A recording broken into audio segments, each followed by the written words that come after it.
Let's talk about early uses. Some of the earliest uses and influences of the word. When I was doing my research, a lot of these things was like kind of blowing me away. So let's talk about them. First up, we got Marcus Garvey in the early 20th century. He had the idea of black consciousness waking up to a new reality. He had a quote, "Wake up, Ethiopia, wake up, Africa," urging black citizens across the globe to become more socially and politically conscious, right? Next, we have Huddy Leadbetter, aka Leadbelly. In 1938, he wrote a song called Scottsboro Boys. He had lyrics in the song where he said, "Stay woke." This is the earliest one that we can find that was published.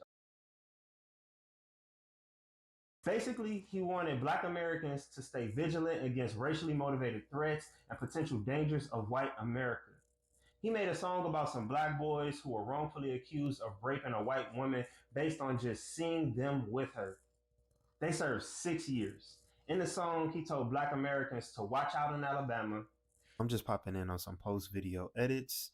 But yeah, here we're about to get into why Leadbelly decided to make this song. He did a post song interview with some folks and he was just describing why he made the song and a little bit behind that. So where Leadbelly talks about how black people in Alabama needed to stay woke based on what happened to the Scottsboro Boys. So the Scottsboro Boys, I shook their hand by getting thinking about and hear what I said about the Scottsboro Boys, because I know they had a hard time. And here the advice I give Joe Lewis, and this is the advice I give to all the Harlem colored people, and what I mean all the good colored people. Go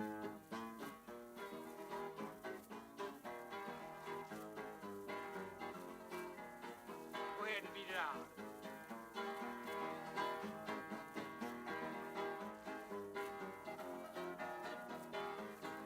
I'm gonna tell all the colored people, baby, don't you go here. Don't you never go to Alabama to try to live. Alabama, and you better watch out. Now let's go a little further on Leadbelly's perspective on the situation with the Scottsboro Boys and what really happened, so y'all can see why being woke was so important to Black America before it was weaponized and used against us and appropriated and all that shit, right? Leadbelly, to me, is actually a GOAT for just being black and wanting to look out for black people and putting this on wax. This is important because this really is a historical anecdote on why it was important for us to be woke in the first place, right? It also alludes to the fact that black people were probably using this word and this phrase and this saying a whole lot back even in this time. If he's just saying it right here, then we know that people were probably saying it a lot. On top of that, when you really think about it, musicians make slang and things like that popular anyway. And I'm not saying that he was like singing it in a song in this moment or whatever, but the simple fact that he used it and he's a musician can kind of speak to how vocabulary is used in a greater context in the African American community at that time. Anyways, here's the backstory on what actually happened to the Scottsboro Boys and why it was important to be woke in the first place. No, I think the Scottsboro Boys. And tell something about how you came to make up that song. Yes, ma'am. And the Scottsboro Boys both got up and down that hardwood. That Alabama's a hardwood down there. And the Scottsboro Boys had a long time, 6 years that time. Them four boys what got out. And I met them. And the boys had such a hard time. Well, they was down there and they supposed to have been riding on a freight train. They just saw the women. They didn't see nothing else wrong. But anyhow, they put the boys in jail, and it's in that 6 long years. Well, the state, all the whole United States got together. They got out 4 of them, and they come to New York. And the lawyer what got him out, I know him pretty good. I met him. And he showed me the Scottsboro Boys. I shake hands with him. And towards the end of the song, he literally said, quote, "So I made this little song about down there. So I advise everybody to be a little careful when they go along through that. But stay woke, keep the eyes open. But stay woke, keep the eyes open. But stay woke, keep the eyes open." And this, my friends, is exactly why it was important to be woke in the first place, because of BS like this and countless other accounts that has happened in the past and that also happened in the present that are easily researchable and findable. Next up, we have Black novelist William Melvin Kelly in 1962. He wrote a New York Times piece called "If You're Woke, You Dig It." In this piece, he highlighted that to be woke is to be a socially conscious Black American, one who is keenly aware of the ever-changing language and actively resists white appropriation or distortion of its meaning.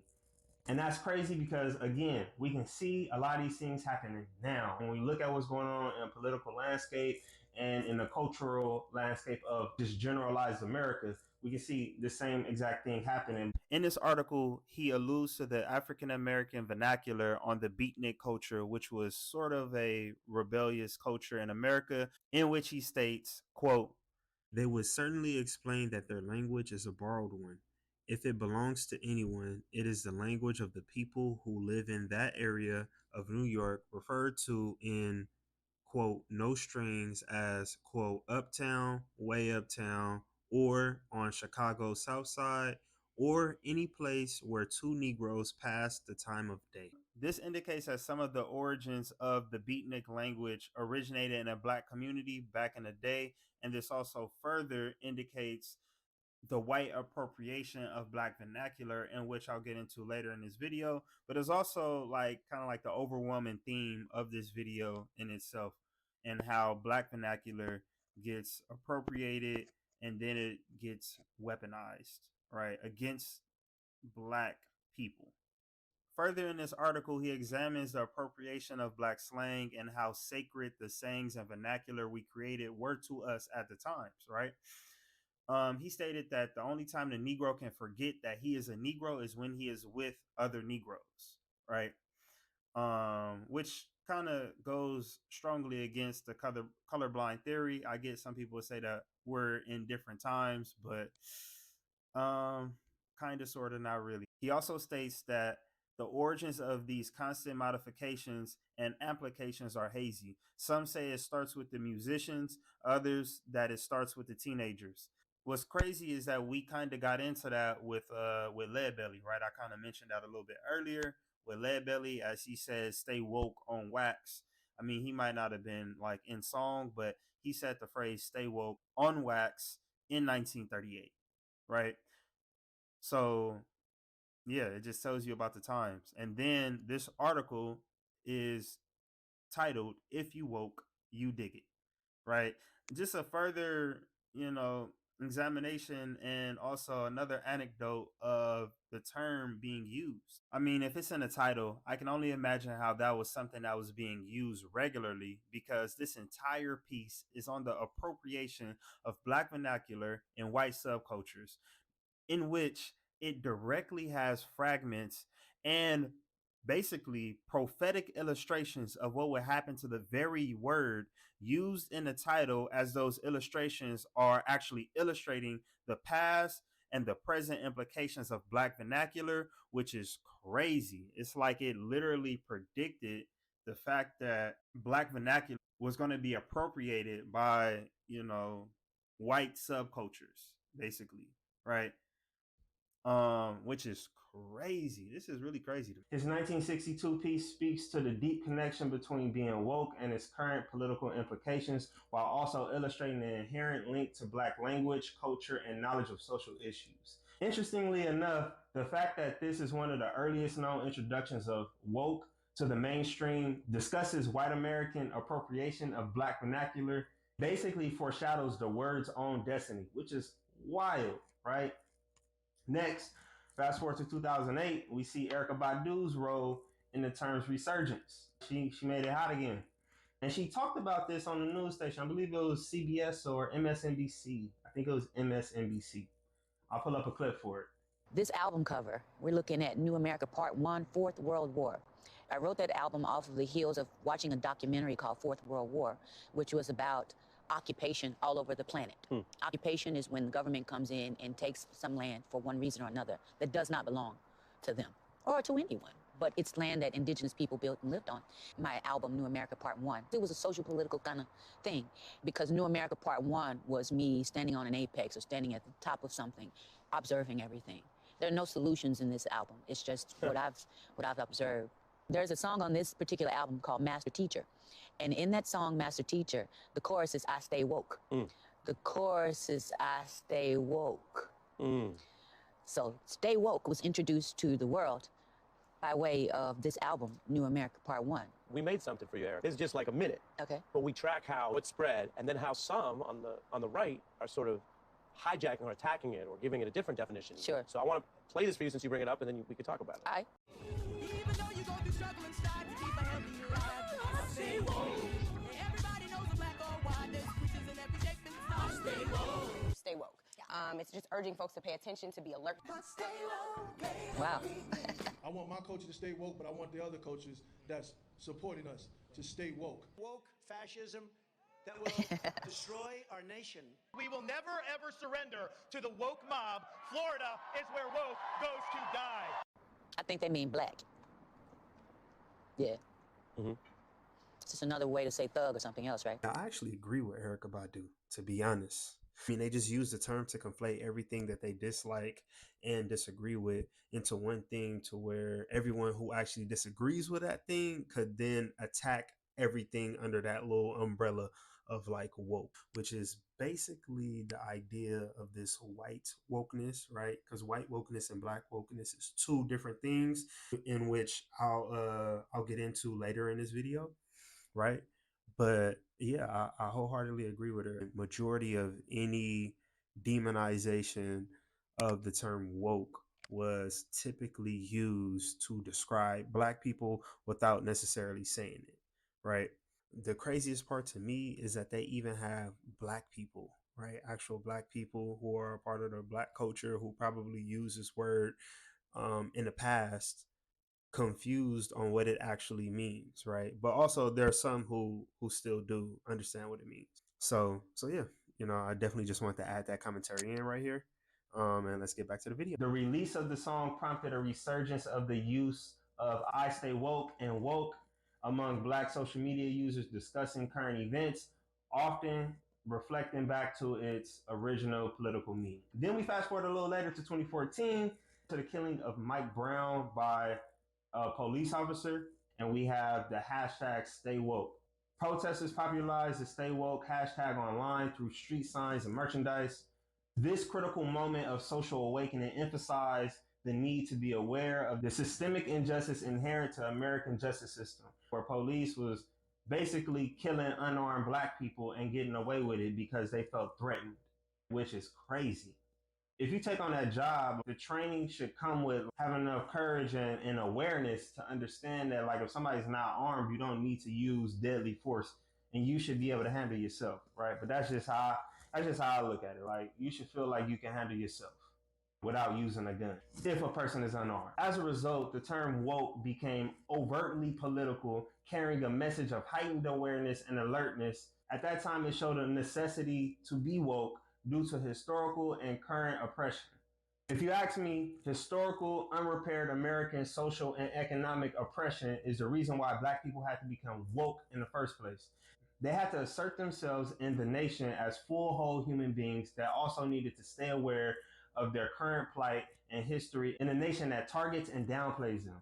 However, this journey of awakening has not been without its challenges. This process of rediscovery, gaining awareness, and empowerment has often been met with deep-seated internalized racism and oppression within Black Americans themselves. This internalization has manifested as self-doubt and low self-esteem just about being Black and living in a Black neighborhood, and even beliefs in negative racial stereotypes, like literally about themselves and their own communities, leading to a diminished sense of self-worth and potential. Now, I've listened to your black ass talk all day about how much you can't stand black folks. Ain't two of them in the history of the world that's worth a squirrel for it. Oh, how much you love white folks? Best thing the good Lord ever did for the planet Earth. Ruckus, you black as ace of spades, man. I don't see the need for you to go and insult the man after a game of checkers. Ruckus, how could you possibly love white people so much? It's easy. Have you ever looked at them? White man just a joy to be around. They smell like lemon juice and pledge furniture cleaner. And look at them. They gave us discipline, jobs, put structure in our lives, took us out the jungle. And what we do to show our appreciation? We march up and down the street. We vote. Carry on. Ingrates. And it's all in the mind. So once they start believing these things, it becomes a self-fulfilling prophecy. Again, we can just talk about how the mentality of past racism and past wrongs that were done to the Black community created its own mindset, which now makes it harder for people because they have diminished senses of self-worth and potential. It also has contributed to divisions within the Black community, as individuals may perpetuate these harmful attitudes towards themselves and others. I mean, it's a lot of Black people who don't even like to be Black, who don't care to be Black, who hate being Black because of all of that internalized racism that they have. The concept about being woke is not only about gaining knowledge and awareness, but also about overcoming the internalized racism that has been ingrained in the Black community for generations. Now let's get into the hijacking of the term woke and its appropriation by white liberals. As the term gained popularity, it caught the attention of white America, who saw an opportunity to appropriate it for their own social and political agendas. We saw this a lot, right? This led to a dilution of the original meaning and the eventual death of the term as it was initially understood. The term then became associated with white liberalism and was redefined as being awakened to the needs of others. I guess, I don't know. Like, that's what they kind of transformed it to, was being awakened to the needs of others. I guess that's what it is, right? I have no idea what it means now.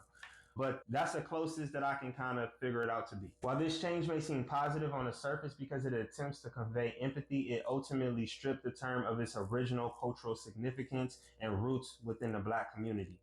Also, within white liberalism, critics often argue that certain efforts can be superficial and performative and self-serving, with white liberals expressing support for social justice causes, but not genuinely engaging in the work needed to uplift the Black community. And I will say, like, you know who the allies are. They out actually doing the work. They out actually donating the money, right? They out actually trying to make a change, or they're trying to be part of the solution, right? There's people who are trying to be part of the solution. Then there are people who are trying to be a part of the problem. And then there are people who just don't care.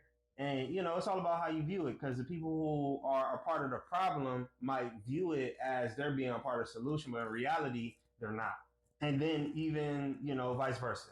So, yeah. But yeah, you know, the real allies that's actually doing the work, y'all know who y'all are, you know, and keep doing the work. And the ones who are phonies and, you know, they're out here just trying to juice whatever movements, you know who you are. It also attracted the attention of conservatives who saw it as a threat to their traditional values and their beliefs. In response, they sought to demonize the concept, turning it into a negative term associated with so-called radical leftist ideas and identity politics. This woke self-loathing. And we will never let the woke left take it away. It's because they're putting woke ideology to a woke mob that can't even tell you what a woman is. This portrayal of being woke as something harmful and divisive only serves to further distort its original meaning and cultural significance within the Black community. Conservatives have weaponized the term, using it as a tool to discredit and undermine Black voices seeking to address systemic racism and social injustice that has been done in the past and that has been done in the present, that actually have still effects within Black communities to this day. And we can just talk about a few, or we can just look at a few of them right here, right? Where these things actually still affect the present to this day. Once they demonized the term, they then started to weaponize the term by labeling these efforts as wokeism or the woke agenda and conflating it with other movements. They aim to create a narrative that frames the pursuit of racial equity and social change as something dangerous and un-American. And in doing so, they not only misrepresent the true meaning of being woke, but they also contribute to perpetuating the very systems of oppression that the concept originally sought to expose and dismantle. And now the craziest part is that the majority of both liberals and conservatives that either appropriated the term or demonized and weaponized it are both oblivious to the original and true meaning of the word. This is sort of a woke reimagining that is very, very, very far left. Only 7% of Americans consider themselves very liberal, and probably fewer of them consider themselves to be woke. And so, you know, when we talk about traditional, what does that mean to you? Would you mind defining woke? Because it's come up a couple times, and I just want to make sure we're on the same page. So, I mean, woke is sort of the idea that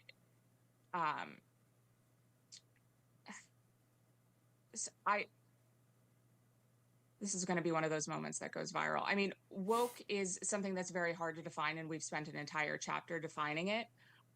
It is sort of the understanding that we need to totally reimagine and redo society in order to create hierarchies of oppression. It's hard to explain in a 15-second soundbite. Yeah, look, time. I mean, it's one of those things that I mean, everybody is weighing in, inveighing against wokeness. We do some of it on this show as well.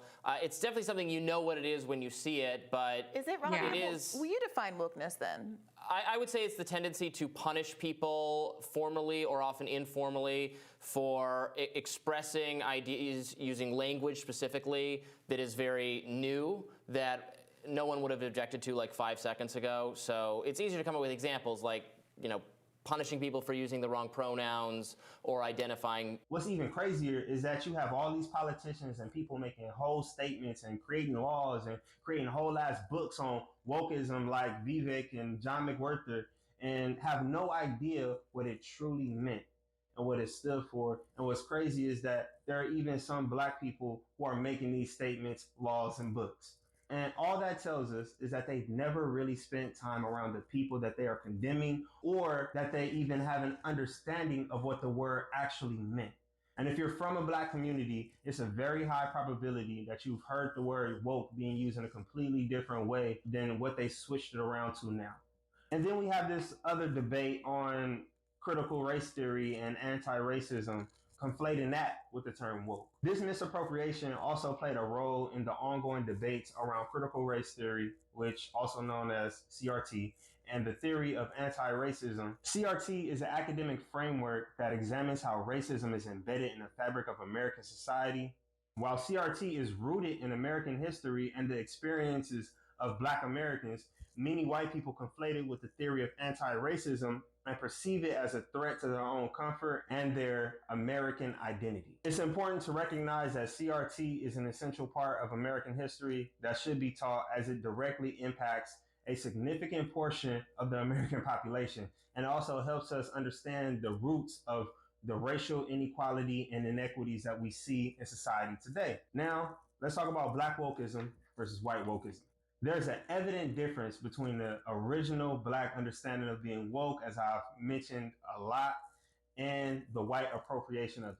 While being woke for Black people was about knowledge of self and understanding and being aware of the historical context of Black American experiences, white wokeism focused on being awakened to the needs of others, including various marginalized groups. This shift in meaning has resulted in the term woke being mocked and used to discourage critical thinking and intellectualism in the Black community, and catering to white comfort while effectively undermining its original intent. In contrast, the white appropriation of wokeism has diluted the term's power and shifted its focus away from the unique struggles and achievements of the Black community. Instead, it has become a catch-all term while promoting empathy and understanding for the needs of various marginalized groups. It fails to address the specific issues and historical context that shape the Black experience in America. The redefinition of the word woke has unfortunately contributed to the marginalization of the very people it was initially intended to empower, robbing the Black community of a term that was once a source of pride and inspiration. So in plain terms, they conflated the term with other aspects so they can then demonize and appropriate Black intellectualism and racial vigilance. Another misconception is the association of the term woke with the LGBTQ community. While there is a shared interest in advocating for marginalized groups, originally being woke in the Black community had nothing to do with LGBTQ issues, and instead it was about having a comprehensive understanding of Black American history, culture, and the social implications of that history. Now, by no means am I trying to downplay the LGBTQ community. I'm just saying that it had nothing to do with the LGBTQ community. I have no idea where these conflations came from, but I just wanted to point that out because that's one of the ways that they use to attack the term and use the term as just a whole umbrella term now, right? And it's not. Well, whatever they created, hey, that's what that is. But the term that we use, that's not that. But yeah, that's just the truth of how things was in the black community when we were using that term.